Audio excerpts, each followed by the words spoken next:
شفیق نے بیان کیا اور ان سے ابو مسعود رضی اللہ عنہ نے کہ انصار میں سے ایک صحابی جن کی کنیت ابو شعیب رضی اللہ عنہ تھی تشریف لائے اور اپنے غلام سے جو قصاب تھا فرمایا کہ میرے لیے اتنا کھانا تیار کر جو 5 آدمیوں کے لیے کافی ہو۔ میں نے نبی کریم صلی اللہ علیہ وسلم کی اور آپ صلی اللہ علیہ وسلم کے ساتھ اور 4 آدمیوں کی دعوت کا ارادہ کیا، کیونکہ میں نے آپ کے چہرہ مبارک پر بھوک کا اثر نمایاں دیکھا ہے۔ چنانچہ انہوں نے حضرت صلی اللہ علیہ وسلم کو بلایا۔ آپ صلی اللہ علیہ وسلم کے ساتھ ایک اور صاحب بھی آ گئے۔ نبی کریم صلی اللہ علیہ وسلم نے فرمایا کہ ہمارے ساتھ ایک اور صاحب زائد آ گئے ہیں، اگر آپ چاہیں تو انہیں بھی اجازت دے سکتے ہیں اور اگر چاہیں تو واپس کر سکتے ہیں۔ انہوں نے کہا کہ نہیں، بلکہ میں انہیں بھی اجازت دیتا ہوں۔ صحیح بخاری حدیث نمبر 2081۔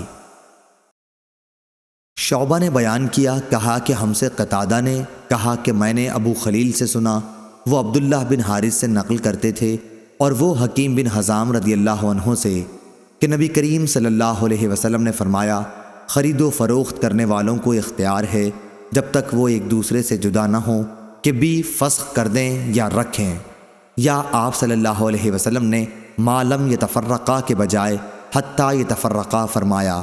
پس اگر دونوں نے سچائی اختیار کی اور ہر بات کھول کھول کر بیان کی تو ان کی خرید و فروخت میں برکت ہوئی، اور اگر انہوں نے کچھ چھپائے رکھا یا جھوٹ بولا تو ان کے خرید و فروخت کی برکت ختم کر دی جائے گی۔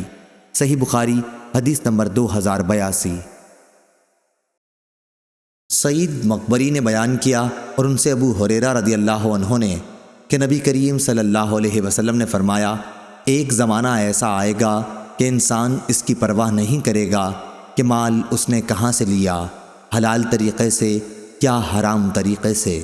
صحیح بخاری حدیث نمبر 2083۔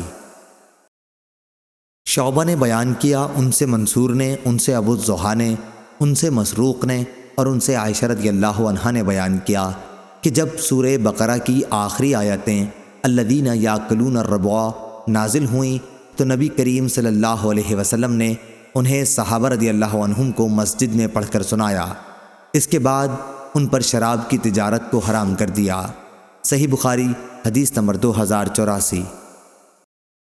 ابو رجا بصری نے بیان کیا، ان سے سمرہ بن جندب رضی اللہ عنہ نے کہ نبی کریم صلی اللہ علیہ وسلم نے فرمایا رات خواب میں نے 2 آدمی دیکھے، وہ دونوں میرے پاس آئے اور مجھے بیت المقدس میں لے گئے، پھر ہم سب وہاں سے چلے یہاں تک کہ ہم ایک خون کی نہر پر آئے۔ وہاں نہر کے کنارے ایک شخص کھڑا ہوا تھا اور نہر کے بیچ میں بھی ایک شخص کھڑا تھا۔ نہر کے کنارے پر کھڑے ہونے والے کے سامنے پتھر پڑے ہوئے تھے۔ بیچ نہر والا آدمی آتا اور جو ہی وہ چاہتا کہ باہر نکل جائے فوراً ہی باہر والا شخص اس کے منہ پر پتھر کھینچ کر مارتا، جو اسے وہیں لوٹا دیتا تھا جہاں وہ پہلے تھا۔ اسی طرح جب بھی وہ نکلنا چاہتا کنارے پر کھڑا ہوا شخص اس کے منہ پر پتھر کھینچ مارتا اور وہ جہاں تھا وہیں پھر لوٹ جاتا۔ میں نے اپنے ساتھیوں سے جو فرشتے تھے پوچھا کہ یہ کیا ہے، تو انہوں نے اس کا جواب دیا کہ نہر میں تم نے جس شخص کو دیکھا وہ سود کھانے والا انسان ہے۔ صحیح بخاری حدیث نمبر 2085۔ عون بن ابی جحیفہ نے بیان کیا کہ میں نے اپنے والد کو ایک پچنا لگانے والے غلام خریدتے دیکھا۔ میں نے یہ دیکھ کر ان سے اس کے متعلق پوچھا تو انہوں نے جواب دیا کہ نبی کریم صلی اللہ علیہ وسلم نے کتے کی قیمت لینے اور خون کی قیمت لینے سے منع فرمایا ہے۔ آپ صلی اللہ علیہ وسلم نے گودنے والی گدوانے والی کو گود لگوانے سے، سود لینے والے اور سود دینے کو سود لینے یا دینے سے منع فرمایا اور تصویر بنانے والے پر لعنت بھیجی۔ صحیح بخاری حدیث نمبر 2086۔ لیث نے بیان کیا، ان سے یونس نے، ان سے ابن شہاب نے کہ سعید بن مسیب نے بیان کیا کہ ان سے ابو ہریرہ رضی اللہ عنہ نے بیان کیا کہ میں نے خود نبی کریم صلی اللہ علیہ وسلم کو یہ فرماتے سنا کہ سامان بیچتے وقت دکاندار کے قسم کھانے سے سامان تو جلدی بک جاتا ہے، لیکن وہ قسم برکت کو مٹا دینے والی ہوتی ہے۔ صحیح بخاری حدیث نمبر 2087۔ عوام بن ہوشب نے خبر دی، انہیں ابراہیم بن عبد الرحمن نے اور انہیں عبداللہ بن ابی اوفا رضی اللہ عنہ نے کہ بازار میں ایک شخص نے ایک سامان دکھا کر قسم کھائی کہ اس کی اتنی قیمت لگ چکی ہے، حالانکہ اس کی اتنی قیمت نہیں لگی تھی۔ اس قسم سے اس کا مقصد ایک مسلمان کو دھوکہ دینا تھا۔ اس پر یہ آیت اتری، جو لوگ اللہ کے عہد اور اپنی قسموں کو تھوڑی قیمت کے بدلے میں بیچتے ہیں۔ صحیح بخاری حدیث نمبر 2088۔ یونس نے خبر دی، انہوں نے کہا کہ ہم سے ابن شہاب نے، انہوں نے کہا کہ ہمیں زین العابدین علی بن حسین رضی اللہ عنہ نے خبر دی، انہیں حسین بن علی رضی اللہ عنہ نے خبر دی کہ علی رضی اللہ عنہ نے فرمایا کہ غنیمت کے مال میں سے میرے حصے میں ایک اونٹ آیا تھا اور ایک دوسرا اونٹ مجھے نبی کریم صلی اللہ علیہ وسلم نے خمس میں سے دیا تھا۔